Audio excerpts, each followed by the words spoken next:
अस्सलाम वालेकुम, this is Safiya Tabassum और आज प्रिंसिपल ऑफ मैनेजमेंट की सीरीज़ में हम चैप्टर 3 कवर करने जा रहे हैं, डिफरेंट एराज ऑफ मैनेजमेंट। इसमें हम डिफरेंट एराज पढ़ेंगे चैप्टर 3 में मैनेजमेंट के। चलते हैं चैप्टर 3 के फर्स्ट स्लाइड पर, जो कि आपको स्क्रीनशॉट नज़र आ रही होगी बुक की, क्योंकि इस मुझे लगता है इसमें आपको इनफ मटेरियल मिलेगा अपने नोट्स बनाने के लिए। मैंने बुक सर्च की थी जो कि मुझे नहीं मिली, तो मुझे लगा कि बुक के स्क्रीनशॉट ज़्यादा बेटर हैं, आपके नोट्स पे बनाने के भी काम आ सकते हैं। तो चलें स्टार्ट करते हैं। डिफरेंट एराज ऑफ मैनेजमेंट को जो है डिवाइड किया गया है 3 कैटेगरीज में। The before capitalism years, before B और C stand for before capitalism years. ठीक है, कैपिटलिज्म आपको पता होना चाहिए। कैपिटलिज्म का जो ये एरा था, उसमें कैपिटलिज्म बेसिकली किसको कहा जा रहा है कि जिसमें प्राइवेट ऑनर्स थे लोग, और factor of production, land, labour, capital, ये सब लोग खुद रन कर रहे थे। नो गवर्नमेंट इंटरवेंशंस थी। सेम प्रोडक्ट जो है मैनी कंपनीज बना रही थी, और प्राइसेस भी लो थी और क्वालिटी भी अच्छी थी। कंपटीशन इंक्रीज था, लोग ज़्यादा प्रोड्यूस कर रहे थे, इकोनॉमी को भी बेनिफिट हो रहा था। कुछ डिसएडवांटेज ये थे कि गरीब मजीद गरीब हो रहा था और अमीर ज़्यादा से ज़्यादा अमीर होता जा रहा था। ठीक है, तो क्योंकि गवर्नमेंट की कोई इंटरफेरेंस नहीं थी और poor people can't do business, ये एक मेन रीज़न है कि गरीब को मजीद गरीब होना पड़ रहा था। और इकोनॉमी की एफिशिएंसी तो इंक्रीज हो ही रही थी, बट गरीबों के लिए ये टाइम जो है मजीद उनको गरीब कर रहा था। तो अमेरिकन जो है इस कैपिटलिज्म को फॉलो करते हैं। और इससे पहले भी आपने सोशलिज्म को भी शायद देखा हो या पढ़ा हो। सोशलिज्म में इसका बिल्कुल इसके अगेंस्ट है। उसमें गवर्नमेंट बेस्ड करती है हर चीज़ को ले, और कैपिटलिज्म बेस्ड करती है प्राइवेट ओनर्स को। तो ये बेसिकली ये था एक छोटा सा इंट्रोडक्शन कैपिटलिज्म का। अब हम देखते हैं कि कैपिटल बिफोर कैपिटलिज्म ईयर्स में हमें क्या बताया जा रहा है कि सिविलाइजेशन का ये अर्ली डेज था। उसमें वॉल स्ट्रीट जर्नल और rotary club. Wall street journal जो है बेसिकली एक अमेरिकन इंटरनेशनल न्यूज़पेपर था, जो कि न्यूयॉर्क सिटी से बेस्ड करता था। ये काफ़ी बड़ा जर्नल था। और रोटरी क्लब जो एक इंटरनेशनल ऑर्गेनाइजेशन के बिजनेस पीपल थे, जो कि पुअर पीपल को हेल्प आउट करते थे। तो ये रोटरी क्लब और वॉल स्ट्रीट जर्नल जो है कुछ मैनेजमेंट के रूल्स को प्रैक्टिस में लेकर आए थे। इनके अलावा भी कुछ लोग थे जो फॉलो कर रहे थे। और मैनेजमेंट एंड एफिशिएंसी एक बहुत बड़ा एस्पेक्ट है किसी भी सिचुएशन को या ऑर्गेनाइजेशन को रन करने के लिए। तो अगर हिस्ट्री में की भी बात करें, तो एक लीडर की क्यों ना हो जो इंडिविजुअल लेवल पे लीड कर रहा हो, तो उसको हर लेवल पे मैनेजमेंट की नीड होती है। तो अगर हम एजुकेशन की बात करें, मैनेजमेंट की एजुकेशन इन ह्यूमंस की अंडरस्टैंडिंग को मज़ीद इन्हेंस और अपेरेंट कर देती है। उनकी जो है मज़ीद स्किल्स को पॉलिश कर देती है। तो बेसिकली इस बिफोर कैपिटलिज्म ईयर्स में जो है इसको एक्सप्लेन किया जा रहा है, और मैनेजमेंट को मज़ीद डिवाइड किया है ये। मतलब मैनेजमेंट की प्रैक्टिसेस को हम इन 5 जो एराज हैं, Sumerian eras, Egyptian eras, Babylonian era, और हर्बियस एरा, और चाइनीज एरा, इन 5 एराज में भी हम देखेंगे। तो सबसे पहले हम देखते हैं सुमेरियन एरा। ये 3000 बिफोर कैपिटलिज्म का जो टाइम पीरियड था, इसमें बताया जा रहा है कि 3000 बिफोर कैपिटलिज्म के दौरान 150 एडी तक बहुत सी सिविलाइजेशन ह्यूमन सोसाइटी की तरक्की में अहम किरदार अदा कर रही थी। जो आज हम देखते हैं कि मैनेजमेंट नो डाउट सोसाइटी का एक अहम हिस्सा है और सोसाइटी में यूनिवर्सल है। तो लेट्स सी इन ब्रीफ के चंद अजीम सिविलाइजेशंस ने क्या क्या किरदार अदा किया है। तो अगर हम बात करें सुमेरियंस की, सिविलाइजेशन ने गवर्नेंस के लिए रिटर्न रूल्स एंड रेगुलेशंस जो है इंट्रोड्यूस करवाए। ठीक है, उसके बाद है इजिप्शियन एरा। इजिप्शियंस मिस्रियों ने भी पैरामिड की तामीर के लिए इंतज़ामी तरीक़ों का इस्तेमाल किया, मींस मैनेजमेंट को जो है अपने यूज़ में लिया। देन अगर हम नेक्स्ट स्लाइड पे चलते हैं, तो ये एक बेबीलोनियन एरा था, जिसमें आपको देखने को मिलेगा कि गवर्नेंस के लिए वसी पैमाने पर पॉलिसीज लॉज बनाए गए थे, उसकी पूरी मैनेजमेंट को चलाने के लिए। और आपको यहाँ पे हर्ब्यूज एरा भी दिखेगा। हर्ब्यूज मीन्स इब्रानियों इब्रानियों ने जो है मैनेजमेंट ऑफ पीपल और एक्टिविटीज में विजडम का मुजाहरा किया। और ऑल टेस्टामेंट जो कि जोसेफ की लाइफ को बयान करता है कि कैसे वो गुलामी से निकलकर इजिप्ट में पावरफुल पोजीशन पर जा पहुंचा। इसमें मूसा की बात हो रही है, the most famous Jewish leader थे और हमारे messenger of Allah. His education was from Egypt. उन्होंने 10 लाख से ज्यादा इसराइलियों को गुलामी से निकाला और ऑर्गेनाइज्ड भी किया। ठीक है। और the law of Moses contains a highly structure set of ruling on every aspect of Jewish life, जिसमें शेरी और मजहबी दोनों कवानीन शामिल थे। मूसा ने प्रिंसिपल ऑफ मैनेजमेंट के यूज की भी एक्सप्लेनेशन की है। जोसेफ, मूसा और सुलेमान की मिसाल हर्ब्यू की मैनेजरियल टैलेंट की तरफ इशारा करती है। तो इसमें थोड़ा सा जो है हर्ब्यूज के हवाले से भी आपको पढ़ने को मिलेगा। और आगे चलते हैं, द चाइनीज एरा। चाइनीज ने कम्युनिकेशन और कंट्रोल के लिए ऑर्गेनाइजेशन का स्ट्रक्चर बनाया। ठीक है। नेक्स्ट स्लाइड पे चलते हैं। अभी जो है इसमें तो चंद ही लिखे हैं, मैं आपको और थोड़ा सा गाइड करती हूँ डिफरेंट जो है सिविलाइजेशन के हवाले से। ग्रीक जो थे डिफरेंट गवर्निंग सिस्टम इस्तेमाल कर रहे थे नेरो और स्टेटस के लिए। और इसके अलावा रोमन्स भी थे जो गवर्नमेंट एजेंसीज और आर्ट्स के लिए एक्सटेंसिव ऑर्गेनाइजेशनल स्ट्रक्चर्स का इस्तेमाल कर रहे थे। इसके अलावा वेनेटियंस जो थे समंदरों को कंट्रोल करने के लिए ऑर्गेनाइजेशनल डिजाइन और प्लानिंग कॉन्सेप्ट को इस्तेमाल कर रहे थे, जबकि मैनेजमेंट फंक्शंस को हजारों साल पहले से यूज कर रहे थे। लेकिन इन सब के बावजूद मैनेजमेंट को कभी भी एक अहम फील्ड ऑफ स्टडी नहीं कंसिडर किया गया था कुछ ममालिक में। इससे पहले मैनेजमेंट फंक्शन सिर्फ लिमिटेड टास्क और पॉलिटिकल एक्टिविटीज तक ही महदूद था, जिसकी वजह से एम्पायर की एक्सपेंशन और उसकी देखभाल होती थी। रोमन एम्पायर फॉर एग्जांपल एक गवर्नमेंट ऑर्गेनाइजेशन थी, उसके पास टैक्स लगाने तक महदूद ताकत थी, लेकिन रोमन को सेल्स मैक्सिमाइजेशन और कॉस्ट मिनिमाइजेशन में कोई इंटरेस्ट नहीं था। उस वक्त बिजनेस मैनेजमेंट प्रैक्टिकली एब्सेंट थी, क्योंकि in the early days 18th century तक हार्डली कोई लार्ज बिजनेस ऑर्गेनाइजेशन थी, जबकि फैमिली बिजनेस पहली बार इमर्जिंग था। तो ये था छोटा सा मींस डिफरेंट सिविलाइजेशन के हवाले से तारुफ। अब हम देखते हैं कि क्लासिकल एरा। अभी हमने देखा कि सुमेरन एरा। अब हम देखेंगे अभी हमने देखा BC years before capitalism year. अब हम देखेंगे क्लासिकल एरा। तो क्लासिकल एरा जो था इसमें इसमें बेसिकली ग्रीक जो है डोमिनेट कर रही थी और रोमन्स ने तो कवर कर लिया था, एक्वायर्ड कर लिया था। इसमें मोस्ट प्रोबेबली आपको एक समराइज फॉर्म में बताती हूँ कि मर्चेंट और ट्रेडिंग को जो है इतनी अहमियत नहीं मिल रही थी, जबकि कमर्शियल इंस्टीट्यूशन डेवलप हो रहे थे, बैंकिंग पीक पर जा रही थी। लेकिन merchant were not allowed to own property in Greek city state. Merchant allow allow नहीं था, उनका कोई कॉर्पोरेट ऑफिस नहीं था। तो उनकी क्रिटिकल थिंकर्स ने कुछ अपने ख्यालात का इजहार किया, जिसमें प्लेटो, एरिस्टोटल और जेनोफिन थे। प्लेटो ने जो है कमर्शियल एक्टिविटीज को और ट्रेडिंग को नापसंद किया। उन्होंने कहा कि उन्होंने इसको अपनी रजामंदी नहीं दी, बट वो समझते थे कि जो ये कुछ नेसेसिटीज होती हैं, फूड, शेल्टर, ये जो है इसको हम नज़रअंदाज नहीं कर सकते। बट फिर भी वो जो है जो कॉमर्स की ट्रेडिंग थी, कमर्शियल एक्टिविटीज थी, उससे उसको जो है इम्पोर्टेंस नहीं देते थे। उसके बाद एरिस्टोटल थे, उन्होंने भी प्लेटो को अग्री किया और उसके डिफरेंट कमर्शियल एक्टिविटीज को नापसंद किया। लेकिन जब हम जेनोफन की बात करते हैं तो जेनोफन ने इस दोनों प्लेटो और एरिस्टोटल को के पॉइंट ऑफ व्यू को ना मानते हुए अपना एक पॉइंट ऑफ व्यू दिया, जिसमें उन्होंने ट्रेडिंग की और मर्चेंट की अहमियत को बताया कि अगर उनको यहाँ पे प्लेस मिलेगी तो वो ट्रेडिंग का जो एक सिलसिला शुरू होगा तो इकोनॉमिक बूम पर जाएगी।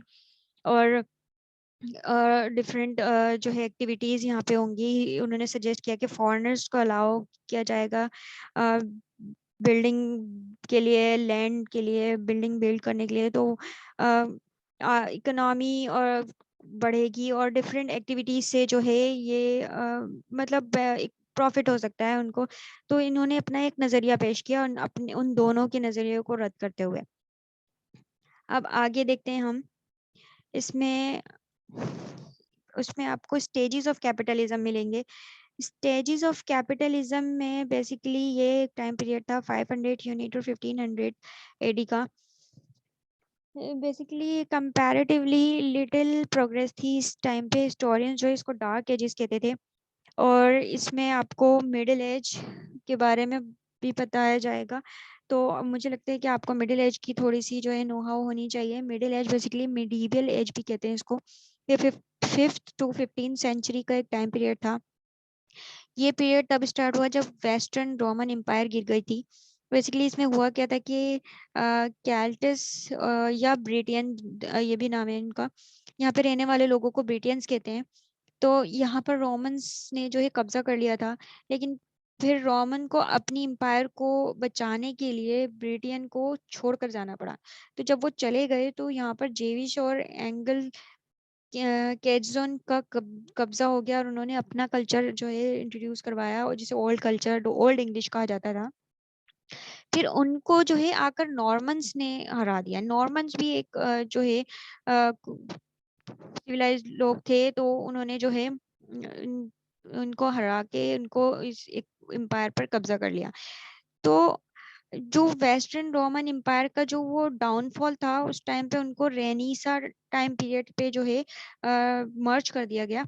ये जो डाउनफॉल का टाइम पीरियड था इसको कहते हैं मिडिल एज। ठीक है, ये छोटी सी एक्सप्लेनेशन है, माइट भी आपको थोड़ी क्लियर हुई हो। तो अब हम देखेंगे अर्ली स्टेज ऑफ कैपिटलिज्म। ठीक है, अर्ली स्टेज ऑफ कैपिटलिज्म में आपको मिलेगा प्री बिजनेस कैपिटलिज्म और पेटी बिजनेस कैपिटलिज्म और प्रोटेस्टेंट कैपिटलिज्म। ठीक है, प्री बिजनेस कैपिटलिज्म में आप देखेंगे कि इसमें आपको फ्यूडल सिस्टम और मैनोर की कुछ वर्ड्स दिखाई देंगे। तो आपको पता होना चाहिए कि इन टर्म्स की क्या है। Feudal system basically, feudal system is a type of social and political system in which landlords provide land to tenants, जिसमें लैंडलॉर्ड जो होते हैं अपने टीनेट्स या रेंटल पर्सन को जो है लैंड प्रोवाइड करते हैं in exchange of their service. और उनकी खिदमात के बिहाफ पर जो लॉर्ड होते हैं, किंग होते हैं, वो लैंड प्रोवाइड करते हैं। फ्यूडल सिस्टम के अंदर जो है आपको 3 एलिमेंट्स मिलेंगे जो कि मतलब बिजनेस एक्टिविटी मिलेंगी जो जिनमें लैकिंग हो रही थी। उनमें फर्स्ट आपको दिखेगा कि इंडिविजुअल स्टेटस को एफर्ट्स के बावजूद चेंज नहीं किया जाता था। ठीक है, स्टेटस वही होता था, आप जितनी भी एफर्ट्स कर लें। प्रोडक्शन सिर्फ पर्सनल कंजम्पशन के लिए होती थी। आप it time had no gain value in material affairs of individual. They had to work for 24 hours. उनको 24 आवर्स वर्क करना होता था और मतलब रेगुलर पैटर्न पे वो वर्क करते थे अपना। कोई बिजनेस जो है नहीं इमर्ज हो रहा था उस टाइम पीरियड में। तो ये था छोटा सा प्री बिजनेस कैपिटलिज्म का की एक्सप्लेनेशन। अब हम देखते हैं पैटी कैपिटलिज्म। पैटी कैपिटलिज्म जो है 1100 से 1400 तक का टाइम पीरियड था। This era introduce a business to society. इस टाइम पे बिजनेस जो है सोसाइटी में इंट्रोड्यूस करवाया गया। प्रोडक्शन जस्ट पर्सनल लेवल पर नहीं हो रही थी। उस टाइम पर बार्टर सिस्टम इंट्रोड्यूस कर दिया गया। बार्टर सिस्टम बेसिकली ये है कि आपको कोई चीज बाय करनी है अपनी नीड के बिहाफ पर, तो आपको कुछ सेल करना पड़ेगा। तो ये जो एक्सचेंज का जो एक तरीकेकार है ये बार्टर सिस्टम कहलाता है। इसमें टाइम की इम्पोर्टेंस थी, जबकि जो अभी हमने प्री बिजनेस टाइम देखा इसमें टाइम की इम्पोर्टेंस नहीं थी। स्पेशलाइजेशन पे भी जोर था कि अपनी स्पेशलाइज्ड के बिहाफ पर जो है आपको वर्क प्रोवाइड किया जाए, कैपिटल को बिजनेस में इन्वेस्ट किया जाए। इस टाइम पे इसको बहुत अहमियत दी जा रही थी। पार्टनरशिप को की फॉर्मेशन हो रही थी। लोन का कॉन्सेप्ट इमर्ज हो रहा था। कोई चीज आपको सेल करनी हो तो क्रेडिट के बेस पे इसका कॉन्सेप्ट दिया जा रहा था। लोन के स्टेटस अचीव, मतलब इन्होंने लर्न किया कि स्टेटस अचीव किया जा सकता है बिजनेस एक्टिविटी को परफॉर्म करके। मतलब आप जितना ज्यादा एक्टिविटी को परफॉर्म करोगे और आपका स्टेटस उस तरह बढ़ेगा। ट्रेनिंग और लर्निंग की इम्पोर्टेंस बताई जा रही थी इस टाइम पीरियड में। और इकोनॉमिक जो है इक्वालिटी पर था, मतलब पीक पर था। अपने मर्चेंट को क्यों एक रीजनेबल प्राइस दी जा रही थी उसकी गुड्स के अगेंस्ट। तो ये जो टाइम था ये नेचुरल ग्रोथ और एक्सपेंशन का था। ठीक है, अब उसमें हम देखेंगे कि आगे चलते हैं नेक्स्ट स्लाइड पर। Protestant capitalism. प्रोटेस्टेंट कैपिटलिज्म में हम देखेंगे कि ये जो टाइम पीरियड स्टार्ट हुआ था ये मिडिल एज में के एंड में स्टार्ट हुआ था। तो ये मिडिल एज जो है मैं आपको पहले बता चुकी हूँ। अगर आपको अभी मेमोराइज नहीं हुआ है तो या आपने देखा नहीं है तो आप वीडियो बैक करके देख सकते हैं। मैंने मिडिल एज को एक्सप्लेन किया है। तो प्राइवेट इंटरप्राइज की इमर्जेंस हो रही थी अमेरिका में और ये एरा प्रोटेस्टेंट कैपिटलिज्म कहलाता है। इसमें मर्चेंट डिस्ट्रीब्यूट करते थे टास्क को, मैन्युफैक्चरिंग, शिपिंग, मार्केटिंग, इन सब के थ्रू जो है प्रॉफिट प्रोड्यूस हो रहा था। बिजनेस जो है टेक्निक्स लर्न कर रही थी जिसमें पॉलिटीज और पॉलिसीज एंड प्रैक्टिसेस कुछ परफॉर्म्स हो रही थी। उस टाइम पे जो है हायर कर रहे थे स्किल्ड पर्सन्स को उनकी स्पेशलाइजेशन के अकॉर्डिंग। और बिजनेसमैन ट्रेवल कर रहे थे different countries, transportation, banking, import export और के ये सब जो टास्क हो रहे थे स्पेशलाइजेशन के अकॉर्डिंग हायरिंग हो रही थी और फायरिंग हो रही थी। तो ये जो प्रोटेस्टेंट कैपिटलिज्म था इसमें ये सारी एक्टिविटीज हो रही थी। ठीक है, अब देखेंगे हम इंडस्ट्रियल कैपिटलिज्म।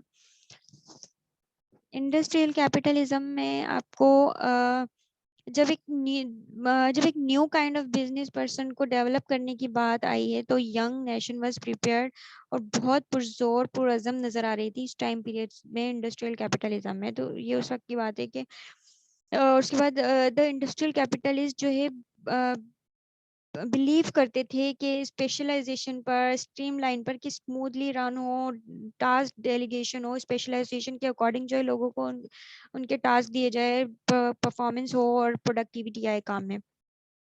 उनका मकसद था कॉस्ट मिनिमाइज हो और सेल्स एंड प्रॉफिट मैक्सिमाइजेशन हो। इकोनॉमिक फिलोसफर एडम स्मिथ ने अपनी बुक में कहा द वेल ऑफ नेशन के wealth is created through production of labor and the self interest motivated people to put their resources to the best use। उन्होंने कहा कि interested people, motivated people जो है आपको जो है आपके बेस्ट रिसोर्सेज हैं और आपकी प्रोडक्टिविटी उन्हीं के काम से मिलेगी। उन्होंने कहा कि प्रॉफिट आता है कैपिटल इन्वेस्ट करने से और कैपिटल हासिल होता है जहां से प्रॉफिट मिलता है। उन्होंने स्पेशलाइजेशन पर एम्फेसाइज किया और जो कि मोटिवेटेड किसी काम को करने के लिए कोई कितना मोटिवेटेड होगा तो वो इतना अच्छा परफॉर्म होगा। तो एडम स्मिथ ने इस पर जोर दिया है। उसके बाद आपको देखने को मिलेगा कि फाइनेंशियल कैपिटलिज्म। फाइनेंशियल कैपिटलिज्म में हम देखेंगे financiers were unaware of production method. Financiers जो है प्रोडक्शन मेथड को से इतना अवेयर नहीं थे पर वो फाइनेंस की मैनिपुलेटिंग शफलिंग में बहुत माहिर थे। वो स्पेशलाइजेशन को इम्पोर्टेंस नहीं देते थे और diversification of multiple economics function पर यकीन रखते थे कि मल्टीपल टास्क जो है डाइवर्स जो है वर्कफोर्स से हो सकता है।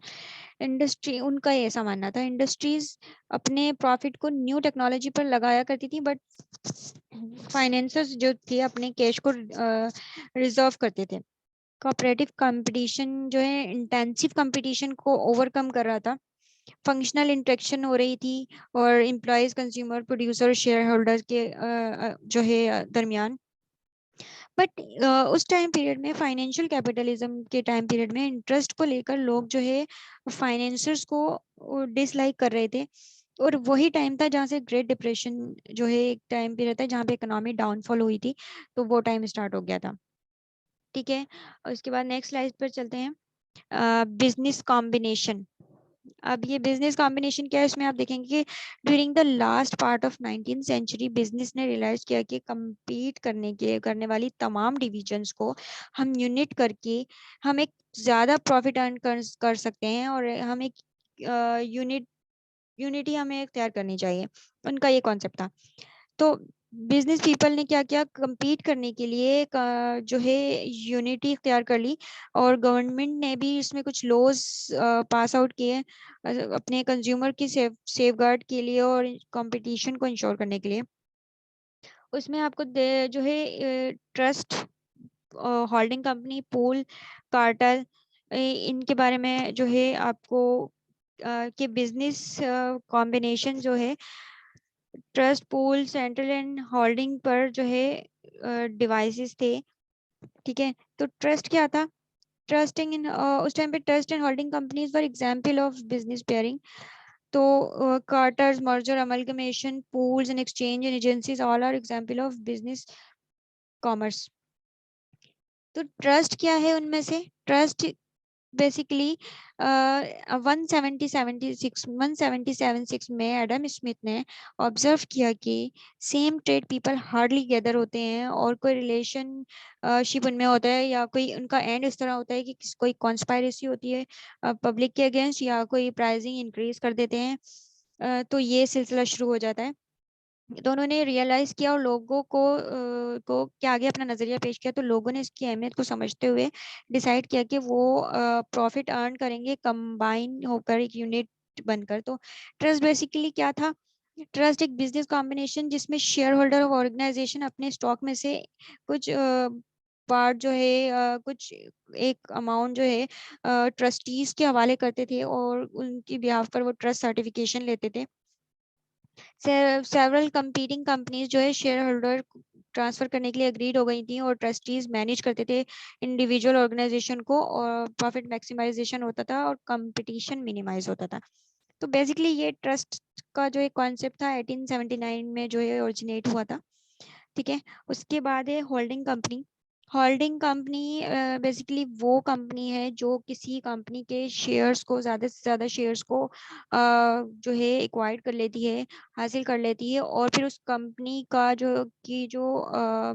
का कब्जा हो जाता है उस होल्डिंग कंपनी का, और वो कंपनी जिस कंपनी को होल्डिंग कंपनी एक्वायर करती है वो सब्सिडियरी कंपनी कहलाती है। ठीक है, उसके बाद है पूल।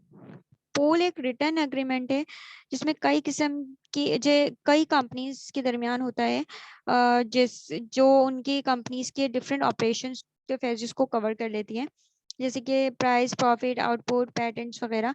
और इसमें ये कलेक्शन ऑफ बिजनेस है जिसमें सिमिलर फील्ड ऑफ बिजनेस में ऑपरेट होता है, जिसमें एग्रीमेंट होता है और मार्केट प्राइस को कंट्रोल करने के लिए थ्रू कलेक्टिव बार्गेनिंग। इसमें पीपल कंपटीशन को खत्म करता है, ये पूल कंपटीशन को खत्म कर देता है, डिवाइड कर देता है मार्केट को, और प्रॉफिट डिस्ट्रीब्यूट करता है। आई होप ये आपको थोड़ा क्लियर हुआ होगा। और कार्टेल की बात करें हम, कार्टेल जो है बेसिकली इसको आप इस तरह एग्जांपल लेके समझें कि कंपनी ए है और एक कंपनी बी है। एक कंपनी ए की भी सॉफ्ट ड्रिंक की उसकी प्रोडक्ट है, कंपनी बी की प्रोडक्ट भी सॉफ्ट ड्रिंक है, तो मतलब सेम इंडस्ट्री है, दो कंपनीज अलग हैं। अब ए कंपनी की प्रोडक्ट 10 रुपीज की सेल हो रही है, बी कंपनी की भी 10 रुपीज की सेल हो रही है। ए कंपनी को लग रहा है कि उसका जो प्रॉफिट है वो कम हो रहा है, तो वो अपनी प्रोडक्ट को जो है उसकी प्राइस 9 कर देती है, तो उसकी जो है सेल बढ़ जाती है। अब बी कंपनी की सेल जो है कम हो जाती है, इसलिए उसको अपनी प्रोडक्ट की प्राइस को 8 रुपीज में कन्वर्ट करना पड़ता है। तो इस तरह अल्टीमेट प्रॉफिट जो है वो कंज्यूमर को हो रहा होता है। ठीक है, तो कंज्यूमर को प्रॉफिट हो रहा होता है। इस मतलब इस प्रोसेस को खत्म करने के लिए, और सारा प्रॉफिट कंज्यूमर पे, कस्टमर पे जा रहा होता है, तो उसको खत्म करने के लिए कंपनीज ने जो है एक ऑर्गेनाइजेशन बनाई जिसमें कॉन्सेंट के मुताबिक जो है डिसीजन लिए जाएंगे कि कब प्राइस इंक्रीज करनी है, कब डिक्रीज करनी है। हम कंपटीशन खत्म नहीं कर रहे इसके थ्रू, अपनी प्रोडक्ट को बेहतर बनाना और मार्केट में सरवाइव करने के लिए एडवर्टाइजमेंट या मार्केटिंग करना, ये कंपटीशन तो चलता रहेगा, लेकिन ऑर्गेनाइजेशन बनाकर वो अपनी प्राइजेस को के डिसीजन जो है, या डिफरेंट डिसीजन जो है मार्केट में सरवाइव करने के लिए, वो जो है देख रहे होते हैं इसके थ्रू। कार्टेल बेसिकली ये है। ठीक है, अब देखते हैं सोशल डार्विनिज्म।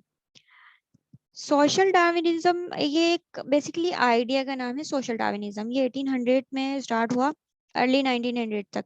उसमें हर्बर्ट स्पेंसर ने जो थे, उन्होंने आइडिया दिया। वो कहते हैं कि एक साइंटिस्ट थे चार्ल्स डार्विन। चार्ल्स डार्विन ने अपनी एक बुक जो है इंट्रोड्यूस करवाई, ओरिजिन ऑफ स्पेसीज।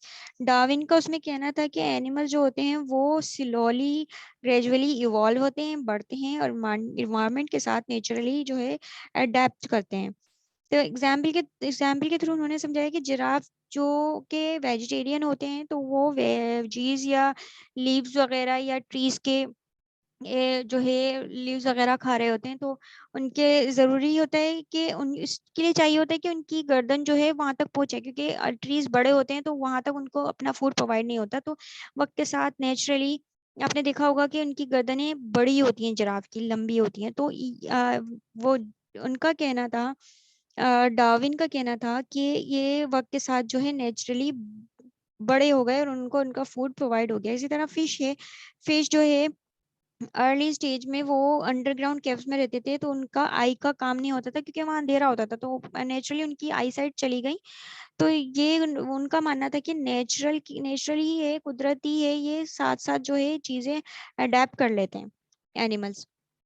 तो उनके इस नजरिए को जो है स्पेंसर ने हर्बर्ट स्पेंसर ने बहुत पसंद किया, और डार्विन के इस इम्प्रेस होकर उन्होंने एक फ्रेज बताया कि सर्वाइवल ऑफ द फिटेस्ट।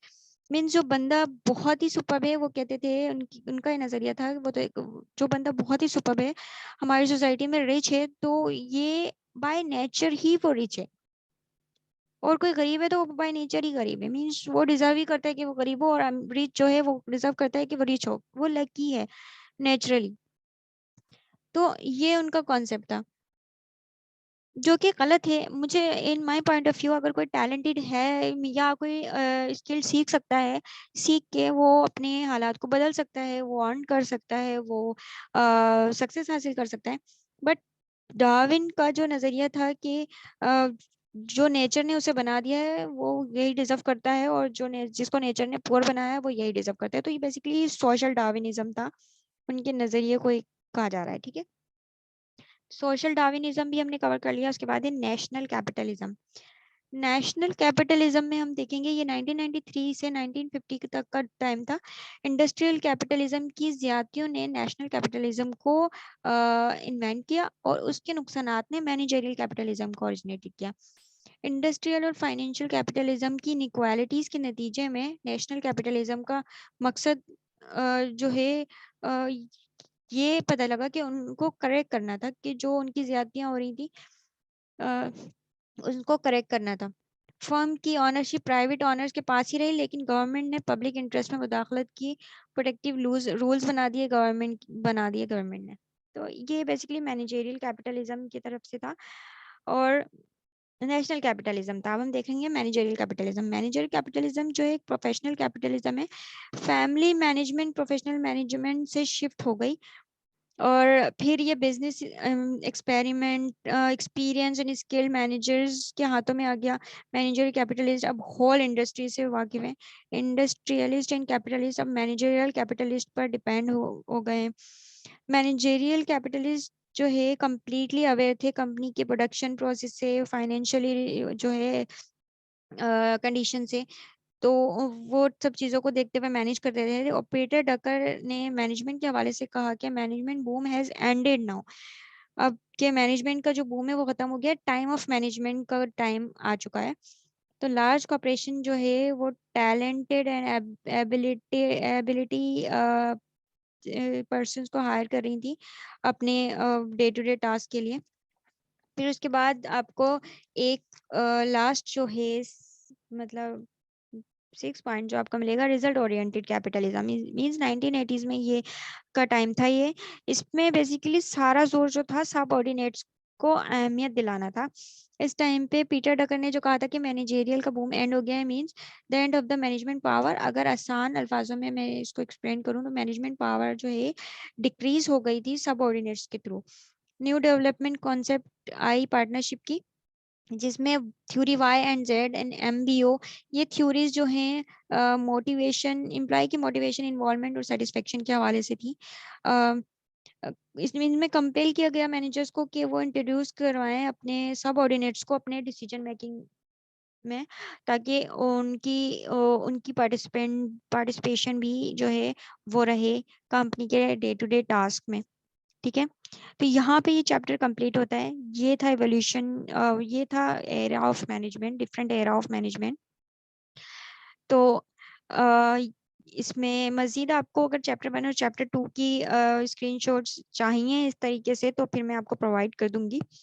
मुझे लगता है ये ज़्यादा बेनिफिट है। ठीक है, तो अब चलते हैं इख्तिताम को। अल्लाह हाफिज़। और नेक्स्ट वीडियो के लिए जो है नेक्स्ट वीडियो देख सकते हैं आप, इंशाल्लाह वो जल्दी आएगी। Thank you so much. अल्लाह हाफिज़।